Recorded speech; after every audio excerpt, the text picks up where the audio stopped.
It's a great pleasure, really, to join you, although it's in Zoom. I will talk about a deep learning method for solving what we call a backward stochastic Volterra integral equation. And this is based somehow on joint work with my former PhD student, Giulia Pucci. So she had defended already her PhD in last February. So she will join Oxford University next August, which is good that she's still with us so far at KTH until the summer. Okay, so let me move on. So the main idea of my somehow behind these deep learning methods for solving backward stochastic, why we want to really move to this deep learning for, in particular, backward stochastic differential equation. Because, it was okay. I will talk about something that was really mentioned in a paper by the authors that are Han, Jensen, and E. They motivate their way of using, they were the first somehow who introduced a deep learning method for backward stochastic differential equation. And the idea behind was as follows. So usually in high dimensional, the curse of dimensionality when solving partial differential equation was the main topic for them. Therefore, because, for example, if you want to look at the Schrödinger equation, so the dimension grows as the number of particles grows. And similarly, if you want to consider multi-assets in the Black-Scholes market, then you will get the PDE, which is also high dimension. And similarly, if you want to solve a Hamilton-Jacobi-Bellman equation, because if you want to study, for example, stochastic control problem using dynamic programming principle, this will lead to a PDE that's called Hamilton-Jacobi-Bellman equation, which will be also of high dimension. And then this is like hard to solve using the classical method like finite difference or finite element. And then they propose a deep learning method that is based on the representation of these PDEs via the BSDEs. Because usually for people who are doing stochastic calculus or stochastic analysis or stochastic even control, because why we prefer sometimes dynamic programming principle, because if we want to solve a stochastic control problem, it turns out to be just solving the PDE, which is really deterministic thing, this Hamilton-Jacobi-Bellman equation. And therefore, we feel like it's better to transfer something that is stochastic, which we think it's hard, to something deterministic. But for the dimensionality, it's really the opposite. And this is what shows in this paper by Han and co-authors. Because if we have high dimensional PDEs, then it's easier somehow to solve the corresponding BSDE, that I will show in the next slide, rather than this PDE, which is deterministic. So it's good to move now to the stochastic equations rather than just concentrating on the deterministic ones. Okay, so the idea behind is the following. For example, if you have this if you have this nonlinear parabolic PDE, so here you have a derivative with respect to time of u, and okay, let's suppose they have multi-dimensions. So we have 1/2 the trace of sigma transpose the Hessian of u, plus this drift term that is times the gradient, plus a nonlinear term that is f. And this is a backward PDE where we have the boundary condition that is at the terminal time. So u at capital T is some function j of x. So this PDE somehow, it's hard to solve in high dimension, and even because of this nonlinear term f here. So we have the probabilistic representation that corresponds to this PDE, where we will represent this coefficient, like drift this mu and the diffusion sigma and the f, that corresponds to the so-called forward-backward system. One question. Is there any particular reason why you had only the second derivative acting on the f, and not just the first one too?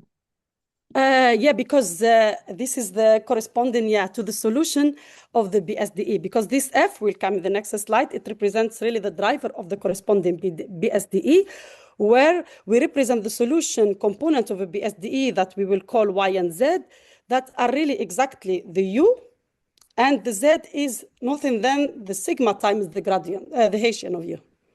Yes, but So I mean, that what is I due meant to the was, solution of the BSDE, because I want just to have, but otherwise you can allow this F to depend on other terms, but just because I want the BSDE representation. but if you have Yes. the gradient also of U entering the F, No, don't you no, have the, because the Y is exactly the U. yes? And then my Z is this component here. The sigma times this. So in one dimension, it will be just sigma, the gradient of U. But if U is Yeah, sorry, if maybe I don't really, yeah. It is the sigma times the gradient of U. Okay, Yeah, because I was now I looking at got, the thanks. question and Yeah, I I was got it going in completely misprint. crazy, right? Yeah, thanks. I got your question. So it's a misprint. Yeah. Thanks. Yeah, okay. Yeah, I Now was so confused. I can Now we follow. agree. Yeah. Yeah, good. Okay. Thanks for pointing out this. Yeah. We will have the U and the sigma times the gradient of U. That is the Y that represent the solution of a BSD. Okay. Thank you. That's Yeah, fine. it's really misprint. Thank you.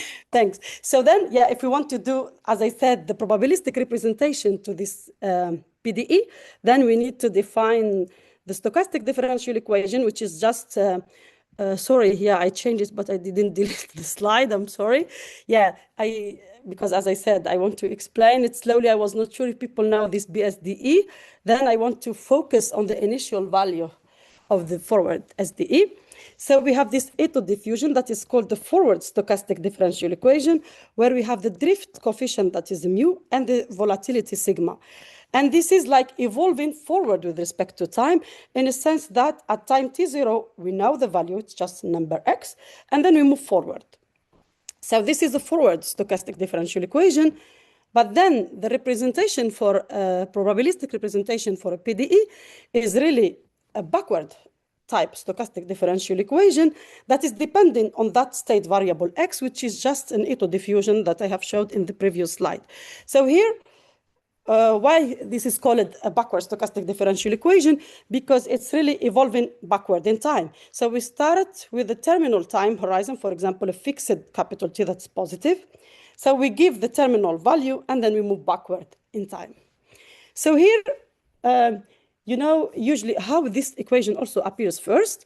So when you want to solve like a stochastic control problem, or even in deterministic case, if you have a control problem that you want to solve, so you usually, the two famous approach, but there are maybe also other approach, but they are either the Pontryagin maximum principle or the dynamic programming. So the dynamic programming will lead to this AGB that I call Hamilton-Jacobi-Bellman equation. But the maximum principle will lead to an adjoint process that satisfies a backward equation if we start with the forward equation. This is due to the duality principle. Okay, and then when Bismuth, this guy here, extended the Pontryagin maximum principle to stochastic case, it comes with, okay, here with something linear in the driver, in a sense that you have some constant times y, or some even process times y plus some another process times z. It appears for him in a linear form, this driver, but then the idea behind this, so he has a terminal value that is known.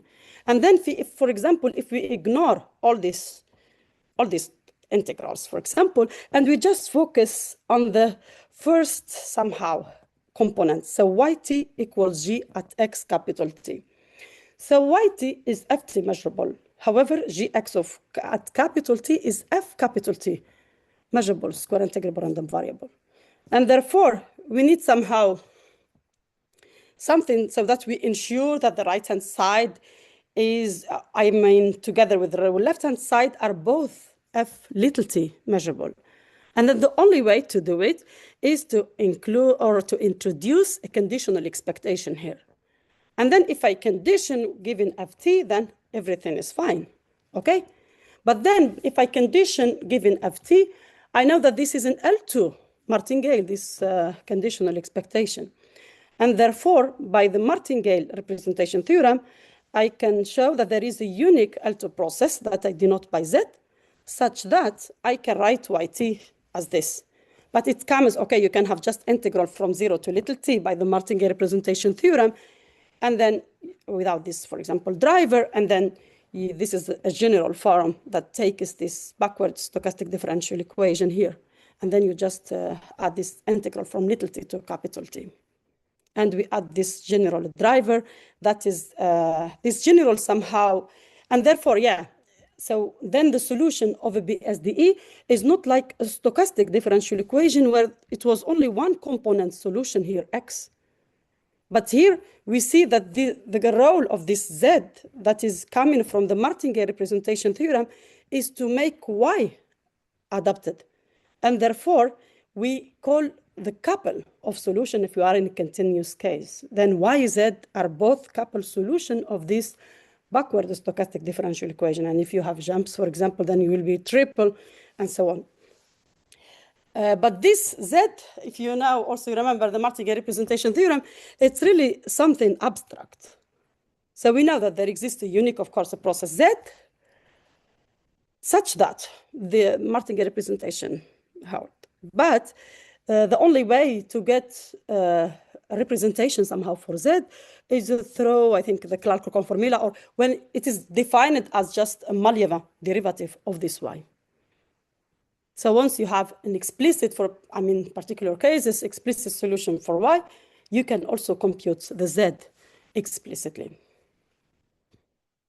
So, and this general somehow form of BSDEs was done by Pardo and Peng.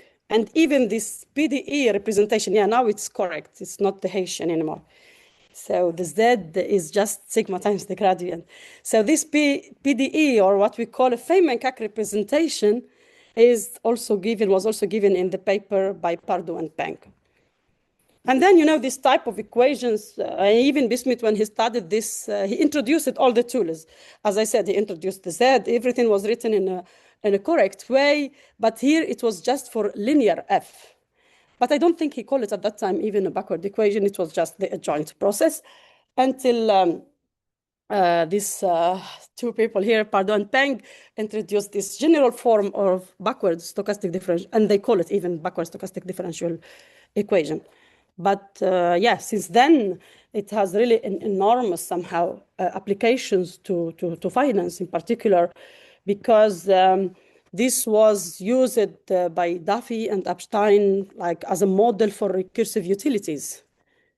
And you can also see, and also it can represent a dynamical version of a convex risk measure, and so on. So you can see a lot of applications to finance of this type of equation in a seminal paper by Caraway, Peng, and Kines.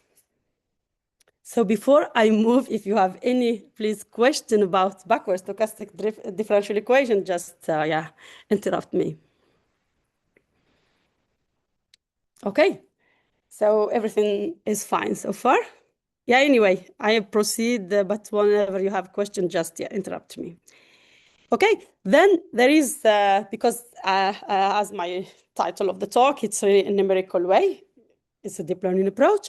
And therefore, I will introduce an Euler-Maruyama scheme first for classical BSDEs. So, okay, you have this type grid, the usual thing, and then the forward SDE. Maybe you are more familiar with this Euler-Maruyama scheme for discretizing Ito diffusion. But then there is an extension also to backward stochastic differential equation. Oh, sorry, that was done by Bouchard and Tuzi, and also then. Maybe also there is Emmanuel Goubet, or yeah, some co-authors. Okay, what is it? Because now it's a backward scheme, so we have the terminal value that is known. So if I denote by Tn the terminal time horizon, then y at Tn is g of x at Tn. And then I know, yeah, maybe it's written like this usually, but I think it's better to introduce first z, because you see z, here everything is conditional expectation. Yeah, because the idea behind, I think, is the following. Because if you remember, we have this stochastic integral. So they want to get away of this stochastic integral. And therefore, you take conditional expectation. So at least to get away of this, and then you will compute this and plug it in the driver f, and then you have just somehow an equation to solve for y. That is the main idea. And therefore, and the z is in particular defined by this. It's a conditional expectation of the value, because if I know the value of y at ti plus 1, so because I'm going backward, then this z is nothing at ti is the conditional expectation of yti plus 1 times the increment of the Brown motion divided by delta t. So this is just the z. So once I have this z computed, I plug it into the driver. And this yti plus 1, it's known because it's the future. I move backward in time, and then it will be just an equation, because x is also simulated through the Euler-Mariyama scheme. And then I have just an equation for an unknown yti. Okay, so this is the Euler-Mariyama scheme for backward stochastic differential equation. But there is another scheme. I just add this before the talk. I hope I didn't miss some co-author, but I think there is also another former PhD student of them. I don't know, maybe Song, I don't remember the name. But anyway, so Nüller and Hu, because if you remember what I said, this abstract object somehow Z is only somehow the only information we know that it is the Malevin derivative of Y. And therefore, rather than going through this conditional expectation computation somehow, they just define the Z as the Malevin derivative of Y. But okay, you can have a scheme, you can show it's working fine, but I don't think from the numerical point of view, you can do a lot of this. Yeah, I didn't see any somehow numerical results based on that scheme. Nobody. Usually they use that scheme because, okay, to approximate this conditional expectation, you can use, for example, regression or something to approximate this conditional expectation. Okay? So this is the backward scheme. It's just a discretization. And then comes this deep learning method. Because what I said earlier, if we solve the y, that is exactly the u. And if we solve once I have, it's the u. And if I solve the z, it's the gradient, okay, of u. So I have everything for the PDE. So solving BSDE will lead to the solution of a PDE, okay? So therefore, they have this BSDE again. So, and this is just the discretization. Oh, I didn't change it, B. You can find B or W are both Brownian motion for me, standard Brownian motions. Okay, sorry for misprints. So the idea is as follows. I will explain the two approaches. So the Han approach, which is the first approach on deep learning for BSDEs, is what we call somehow, it's a forward way. Because of what you have seen here, it's really y at time t0. So it's like we look at the BSDE as an SDE, as a forward SDE, in a sense that we fix a parameter, or it's a parameter, we learn it, it's just but number, y0. And then we learn the Z by using neural network. And yeah, I didn't say something. And this, PDE representation, it's not just that we want to solve the PDE, that we use this BSDE. But it's really very important. Even if we want to solve the BSDE, we need this PDE in the neural network, not like the Euler-Mariyama scheme. Because for the Euler-Mariyama scheme, we only need this Markovianity so that we plug in the X into the terminal value and the driver. But in the neural network, we need to have some inputs for the neural network. And this is why here you see when I learn the Z, when they learn it, they put the inputs for the neural network are time and the state. And that is because we know that the Z is the sigma times the gradient of U. And U is dependent on time and state variable. And therefore, this PDE somehow representation helps me to know what I should put as inputs for my neural network. It really plays a crucial role for these two approach and also for our approach. Okay, there are nowadays maybe some extended results also for non-Markovian, systems where you cannot have a PDE representation, but yeah, I didn't really honestly check them carefully. But so far, I'm only familiar with the approach that are really based on this PDE representation somehow. So therefore, so yeah, when I put some value y0, I learn my Z process by giving to the neural networks time and state, and this state are just the parameters of the neural network, and I plug them here. So if I have y0, let's say, and z0, I plug it into the f here and here. I get somehow y1, and then when I get y1, I learn or I approximate z2 using the neural network, and I plug it again up to the terminal time tn. So once I will arrive to the terminal y at terminal time horizon, then I compare it with the target value, that is g of x at terminal time. So this is somehow the only part of the optimization that I use. You can look at it as an optimization, because this is really, we want to optimize this somehow. We want y at terminal time to match the target value by minimizing with respect to y0, because it is updated, this y0 here, and the parameters that I put for the neural network for z. So this is, we approximate by using stochastic gradient descent. So this is the approach by Han and co-authors. So as I said, so we update somehow the y's up to the terminal time, then we do the optimization. And that's why this approach is also called global, because we do it at the terminal time, the optimization. We go all the way up to terminal time. So now the other approach, which is called backward deep dynamic programming. It's by Hure, Pham, and Xavier. So what they do, okay, so here it's also, you can see the right, we want this yti plus 1 to be approximated by this, but it's really, this is not a backward, this is also written in a forward way, because I have here yti minus this f, and what is inside of f is also at time ti, because this ui is just, yeah, at time ti. So here it's, yeah, backward in the sense that, okay, sorry, there is a question. Yeah, you can put any number, for example, for y0. Yeah, I don't know if the others can see. The question is that how we, the question was how to start an algorithm somehow.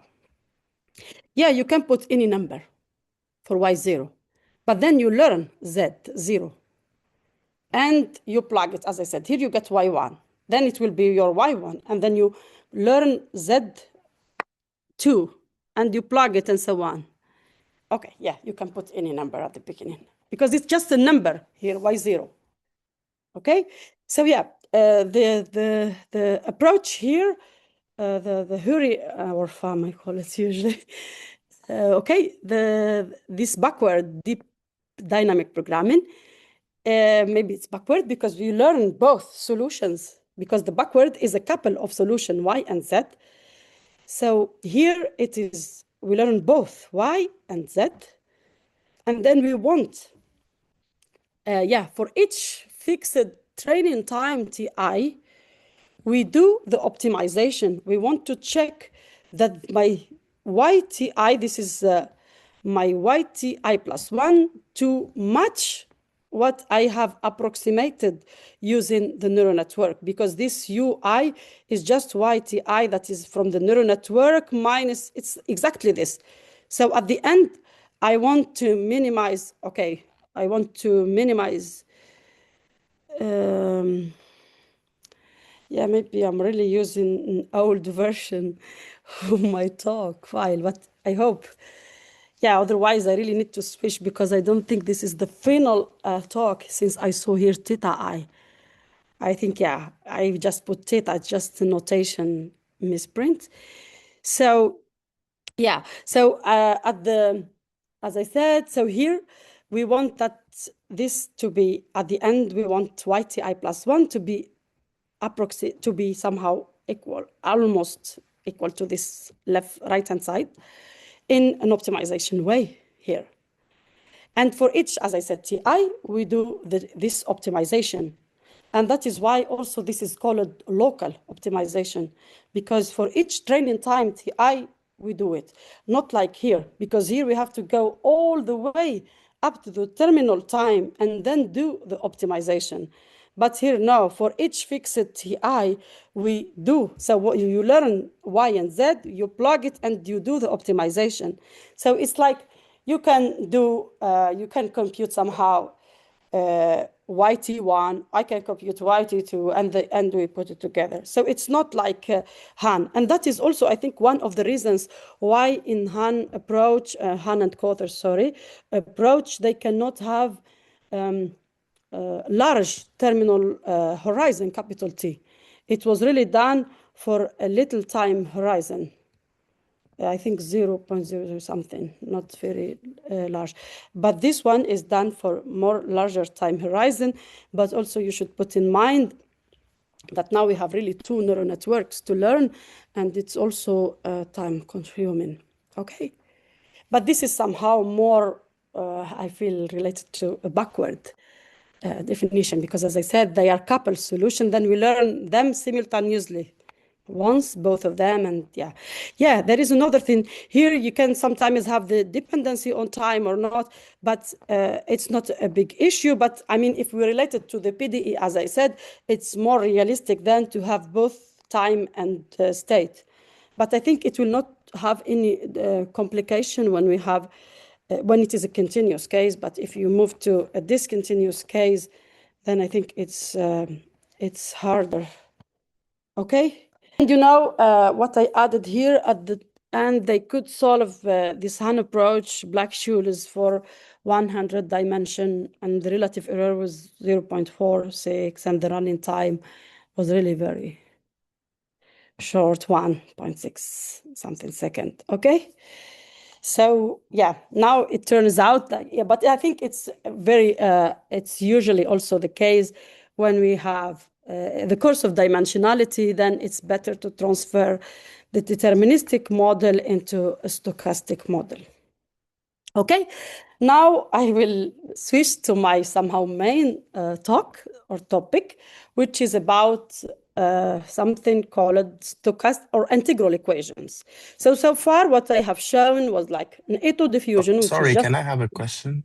Yeah, is sure. the error 0.46 meaning like it's around 40% or? I hope I didn't write something wrong, but yeah, I just copied it exactly from them. But I don't think it was, maybe I'm, I hope I didn't something wrong. Yeah, but I think, yeah, I mean, but I don't think it was that big. Maybe, yeah, I don't remember, I really write it, but I don't remember if it was really, it looks big, 40%. Yes, Not I would that guess small. it's I mean, it's quite, 0.4% at probably. least maybe 0.04. It's hard to tell because it's also in 100 dimensions, right? So yeah, maybe also, yeah, but I don't really, yeah, I don't have the paper. Otherwise, I would, yeah, I cannot say yes, but then there is something wrong about it. No, if it is, yeah, I think it's better to check the paper. Yeah, to be sure. So I hope it's like this, but if there is something wrong, it's me. Because in the paper, then it's fine. Yeah, but yeah, I don't, yeah, you can check later the paper if you want. We can take it. Okay. So yeah, so far, as I said, we have seen only a stochastic differential equation, even a forward or a backward.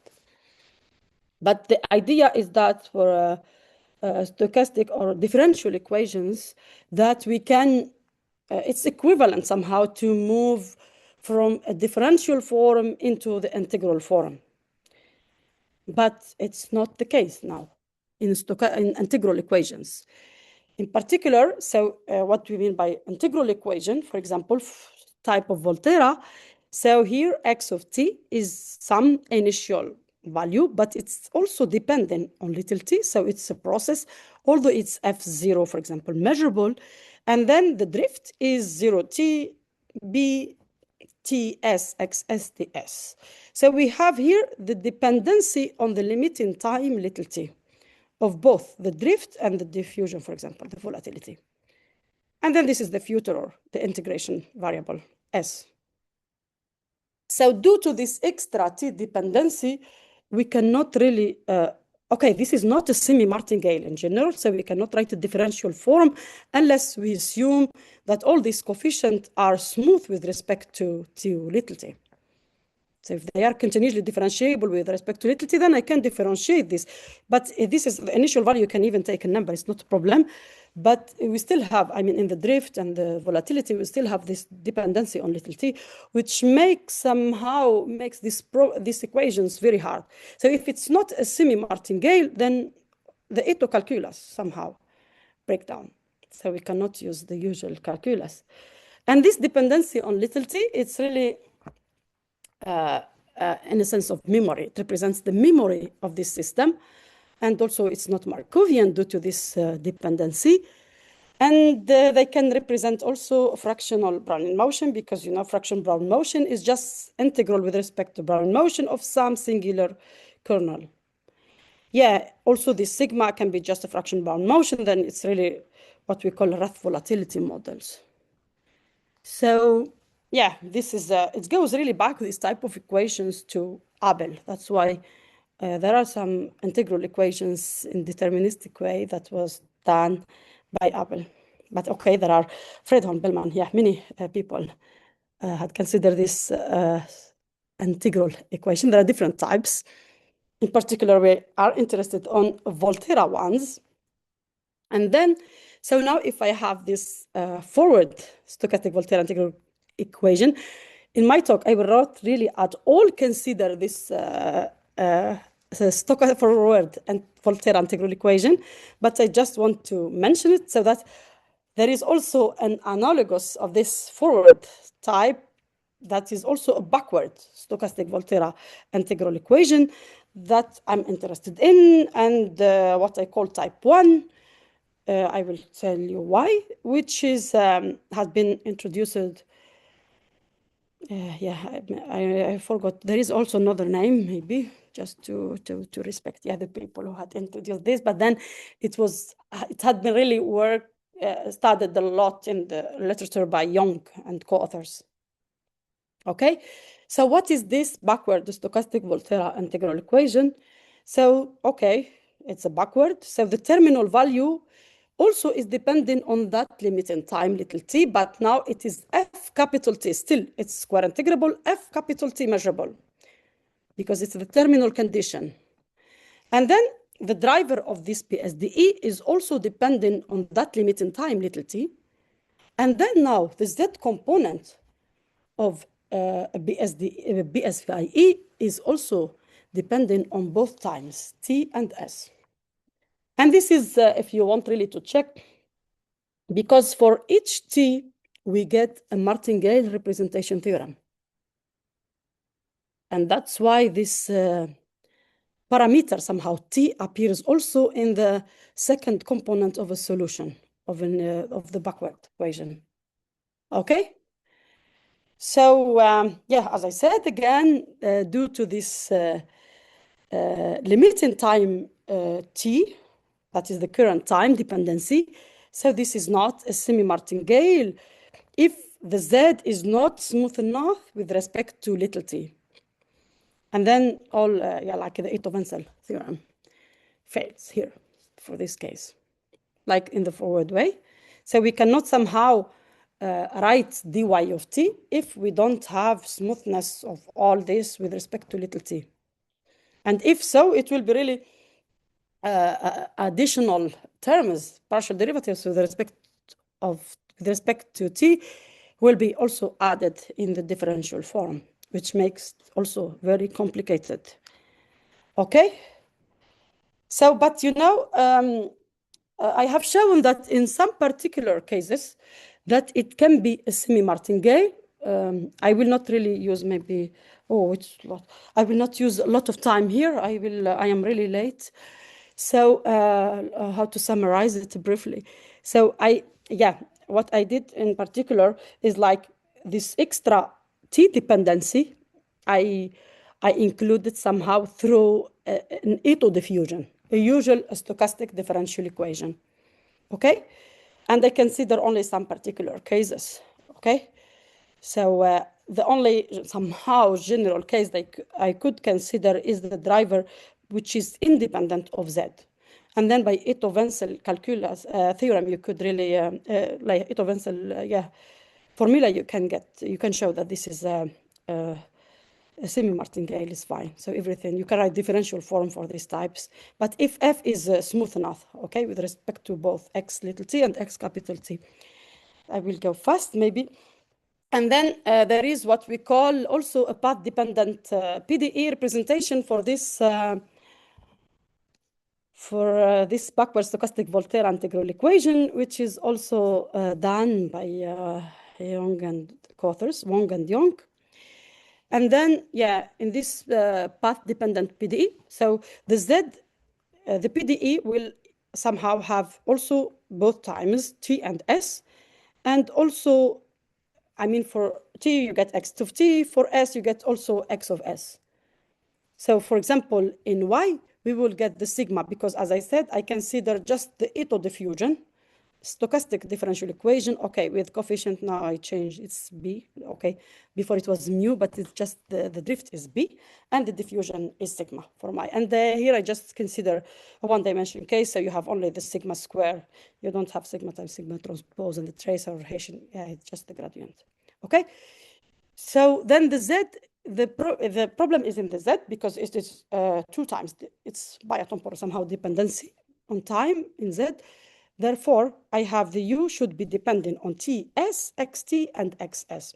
And if so, because we need to have a unified form also for a PDE, then they also introduce the same thing for Y, but with the same time.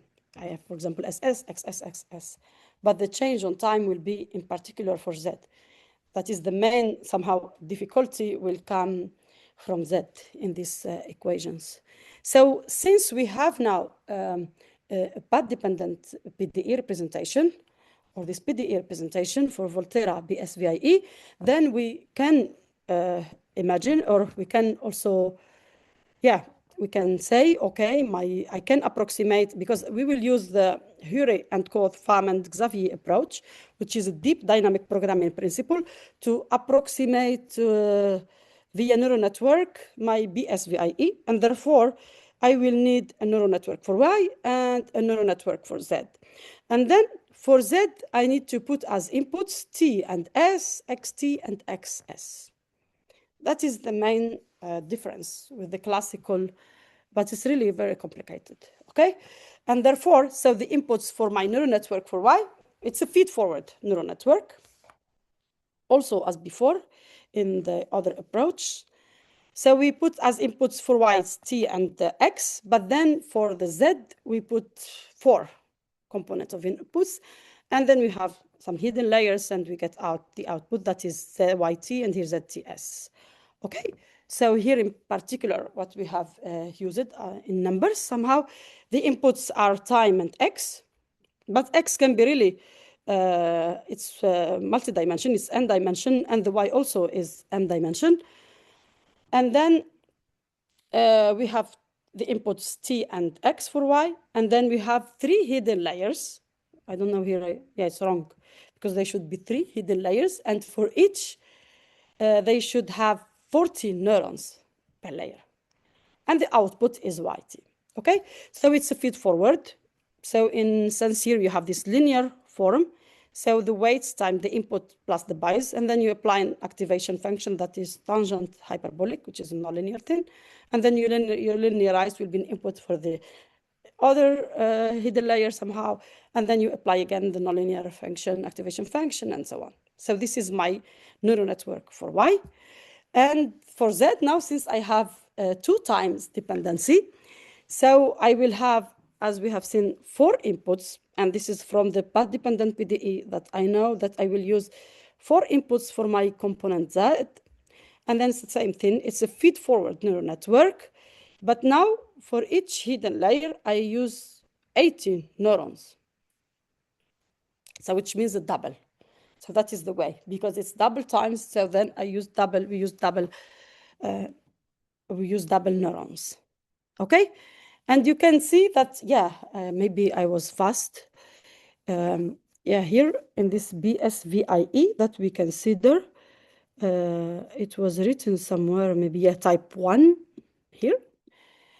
Because here we allow only the driver to depend on ZTS. But there are also other extensions that we call type 2, where you have in addition ZST. And then type 3, that you will also allow the dependency on the diagonal ZSS. So this is, we don't really consider this, and I will explain it in the figure. What does it mean? So if you have only ZTS like we do, so it will be, we will not really have the whole square. We just compute above the row here, because J is greater. This second S is greater than T. Then we have only this half. So if you have type 2 also where it is ZST, then you will have the other half. And if it is ZSS, the diagonal, you will have the whole square. So here we only work with half of the square. And then there is also an Euler-Maruyama somehow scheme for backward stochastic Volterra integral equation. That was done by Hamaguchi and Taguchi. Okay, so yes, so here it is, okay, as I said, it's a usual forward SDE. There is no, it's not of Volterra type. And then the backward, that is of Volterra type.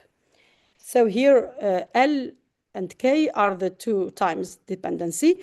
Yeah, and if you want really to prove backward the stochastic Volterra integral equation, you really need, you really need to see that T as a parameter here. Okay, let me go up. So you really need to see the time little t as a parameter. And then you solve it for each t as a family of BSDE. And therefore, you will have an additional parameter here in Y.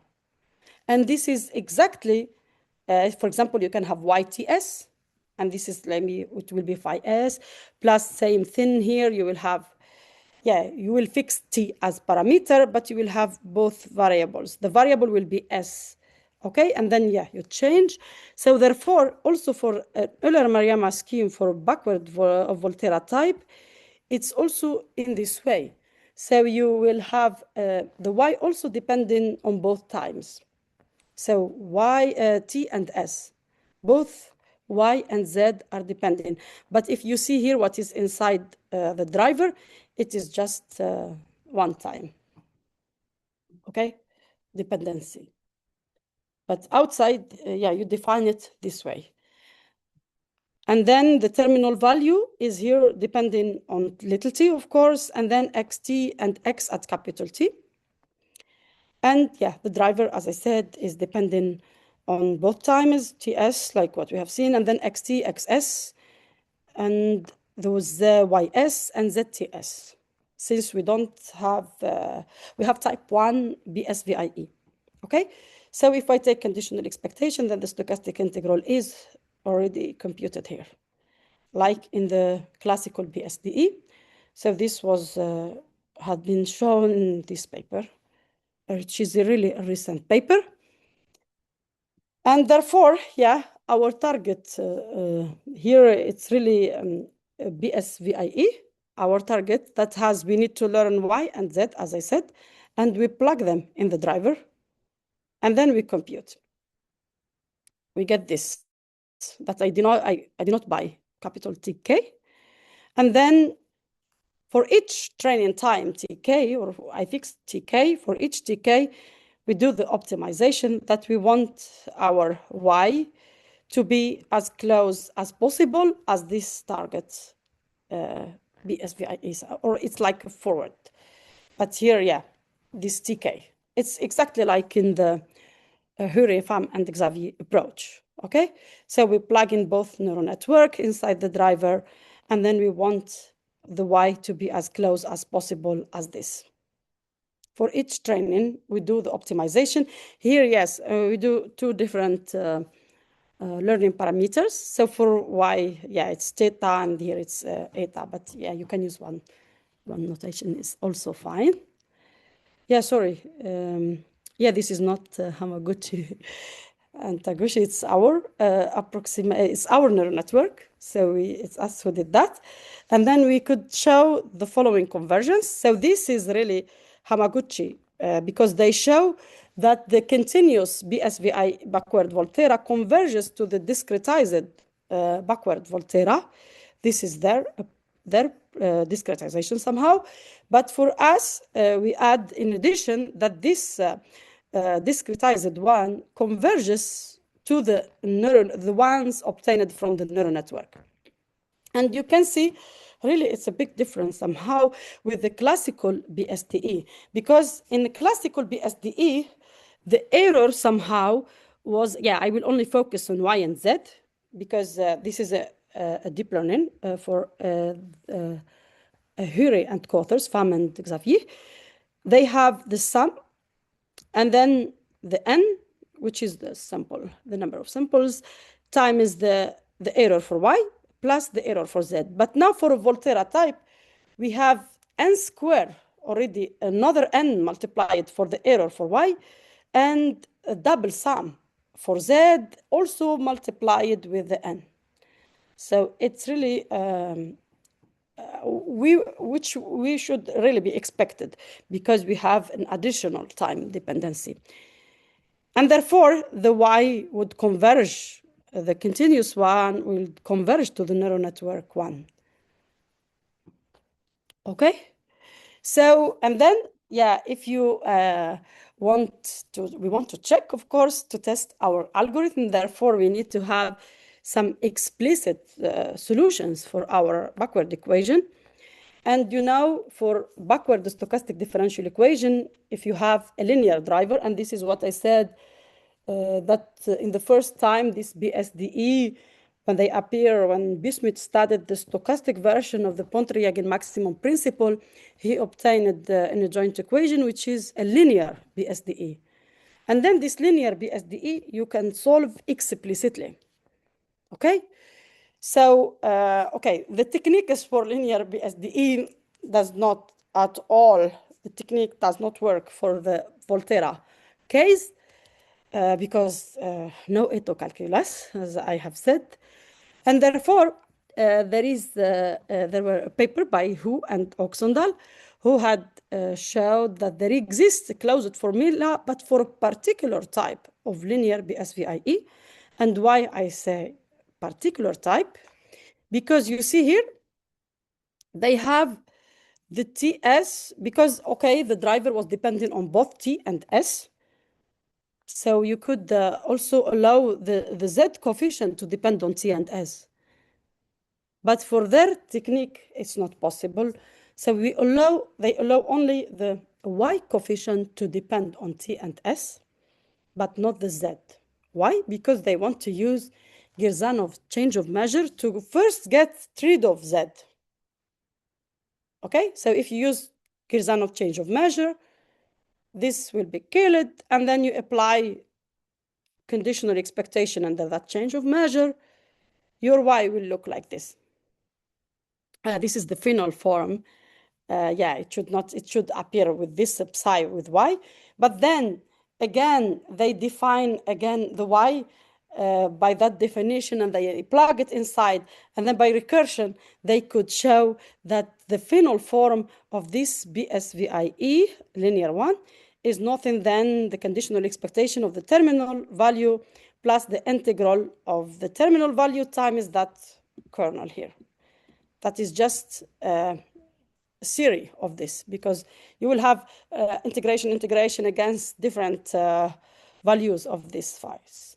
And therefore, yeah, they plug it inside, and then we know, so this is explicit, there is no y and z dependency, and then the z component you can also obtain by simply computing the Malevin derivative of that explicit expression of y.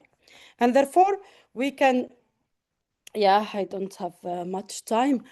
You can apply this, for example, to recursive utility with memory, because this, for example, can be a discounted factor, but maybe it's not a good one, because here, I mean, for bigger time, it's like for short memory is okay, but then maybe the sign should be plus. It would be maybe better.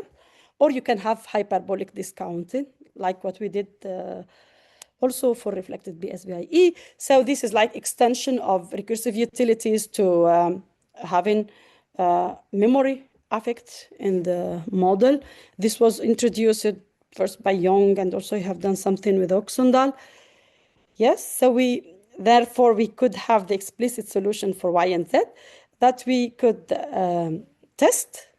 Okay, so this is the L2 error.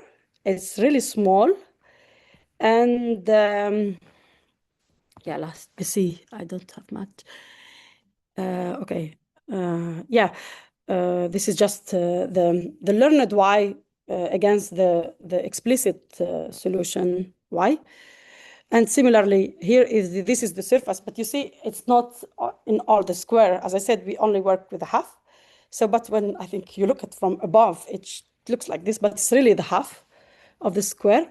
And then for fixed S, we also cut it somehow, and we draw this. And yeah, the loss is decreasing well. And then we have also some error analysis. Okay, so this is my Z, and this is my Y. Okay, but we could also apply it to a nonlinear example that has an explicit solution given by these people, and then yeah, it was also behaving well. And I think here we have the dimension 5, our models, and we use GPU, and the time maybe was just 8 minutes, I think. Yeah. Okay. Yeah, I don't know how much time I have. Well, I mean, we have like 5-6 minutes, Okay. including questions, or yeah, just. Okay. Yeah. Yeah. So yeah, we do sensitive analysis. Somehow we change the number of hidden layers. But as I said from the beginning, the Z was the double of the Y. If you remember, I said 40, but for Z we have 80 hidden neurons for each hidden layer. And therefore, yeah, we change also the batch size, and we could get the accuracy, because if you can see, for example, here in these figures, maybe I don't know if they are big enough, but you can see here it looks like this is the this mi-square error. It shows that the yellow one has really the lowest somehow error here at 40. But then at the middle, you see the green with the yellow have approximately the same error. Yeah, this is for Y, this is for Z, which is the most complicated term. But then if you see here, this is the time, the training time, then the yellow one takes really a very long time. And therefore, it's best to take the green one, okay? And then, yeah, as I said, we extend it also to reflection. So if you want your solution somehow to be above or below some floor threshold value, then this is what we call reflected equations. And this was extended to Volterra type by Bolem and me. And also we extend the Huri, Pham, and the Warren. Also, they did the reflected deep learning, yeah, the reflected BSDE deep learning. And also we extend the result of Volterra type. And yeah, here I will be fast, maybe just to show. Yeah, the only thing somehow, if you have a reflected or even doubly reflected BSDE, so you in the deep learning, you will only add somehow an additional assumption to check. So where you take, like, you want your solution to be above, and then at some training level, at each training level, you want to check at the end that your solution is above that you will also give this barrier. And yeah, because maybe here I include only the one-dimension example, but we also extend it to multi-dimensions. And the repository is available on the webpage of my PhD, my formal. Now it's gone in the webpage of Julia. And thank you for your attention.